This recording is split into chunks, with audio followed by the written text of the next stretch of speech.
গুম হওয়ার পরে, বাপ হারানোর পরে এখন যদি লবিং এর উপরে ভরসা করতে হয়, তাহলে বাপজান আর রাজনীতি করব না। যারা এই চাঁদাবাজি করছে তাদের তালিকা করে তাদেরকে ধরিয়ে দেন। গতকালকে একজনের সাথে আমার দেখা হলো, বেশ রাত হয়ে গিয়েছিল, আমরা বেতাগির এক প্রোগ্রাম শেষ করে বাড়ি যাচ্ছিলাম। রাঙ্গুনিয়ার বেশ বড় মাপের নেতা, সে আমাকে কানে কানে বলল, নমিনেশন যদি নিয়ে আসেন আপনার সাথে কাজ করব। আপনাদেরকে বলে দিতে চাই, রাজনীতিতে আমি এখনো কাঁচা, তবে যেই শিক্ষা পেয়েছি সালাউদ্দিন কাদের চৌধুরী থেকে শিক্ষা দিয়েছি। আব্বা সবসময় বলতো, রাঙ্গুনিয়াতে আমরা রাজনীতি করি না, রাঙ্গুনিয়ার মানুষ আমাদের পরিবারের সদস্য, তাদের সাথে রাজনীতি করি না। সেই কারণেই বলি, রাজনীতির মধ্যে হয়তো শর্ত দিতে পারেন, পারিবারিক ভালোবাসার মধ্যে শর্ত থাকে না।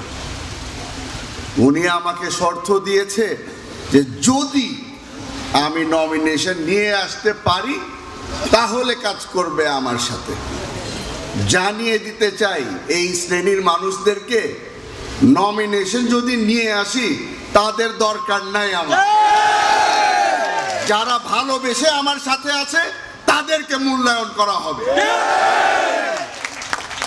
ওনার এক ভোটের মাধ্যমে আমার হয়তো পুরা রাজনৈতিক ক্যারিয়ার বিগড়ায় যাবে, ওই ভয় আমার নেই। আজকে অনেকে বলছে গ্রিন সিগন্যাল পেয়ে গিয়েছি, চলে আসবো রাজনীতির মাঠে। ভাই আমার, সত্যি করে বলে দেয়, আজকে আপনাদের সকলের কাছে ক্ষমা চেয়ে নিচ্ছি। আপনাদেরকে পোস্ট দিতে পারবো না, পদবি দিতে পারবো না, পকেট খালি, আমার পয়সা করি নাই। এই মাল যদি আমার পকেটে থাকতো সবাইকে পোস্ট আমি দিয়ে দিতাম। গুম হওয়ার পরে, বাপ হারানোর পরে এখন যদি লবিং এর উপরে ভরসা করতে হয়, তাহলে বাপজান আর রাজনীতি করব না।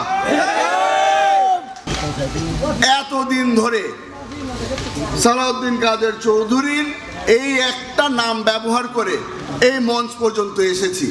আশা করি আপনারা ভরসা রাখবেন যে এই নাম বেচে সংসদ পর্যন্ত পৌঁছাতে পারবে। সকলেই বলছে নতুন প্রজন্মের নেতারা ভিন্ন কিছু দেখাতে পারবে না কিনা। আমার একজন মুরব্বী আপনাদের সামনে বলল যে আমি বলে ক্লিন ইমেজের নেতা। তাহলে জি, চুরি করি না, বাটপারি করি না, ওই জন্য হয়তো ক্লিন ইমেজের নেতা। তবে বাংলাদেশের মানুষ আমাকে দুইটা কারণে চিনে। এক হচ্ছে আমি সালাউদ্দিন কাদের চৌধুরীর ছেলে, দ্বিতীয় হচ্ছে আমি আমার বাবার স্লোগান সব সময় দিই। আমার বাবার স্লোগান জানেন তো আপনারা? নারায়ে তাকবীর, নারায়ে তাকবীর, নারায়ে তাকবীর। আপনারা গর্ব করে বলতে পারবেন এই তাকবীর বাংলাদেশ জাতীয়তাবাদী দলের রাঙ্গুনিয়া শাখা দেয়। ইনশাআল্লাহ আপনাদের সাথে যখন দেখা হবে রাজপথেই দেখা হবে। এই ঘরে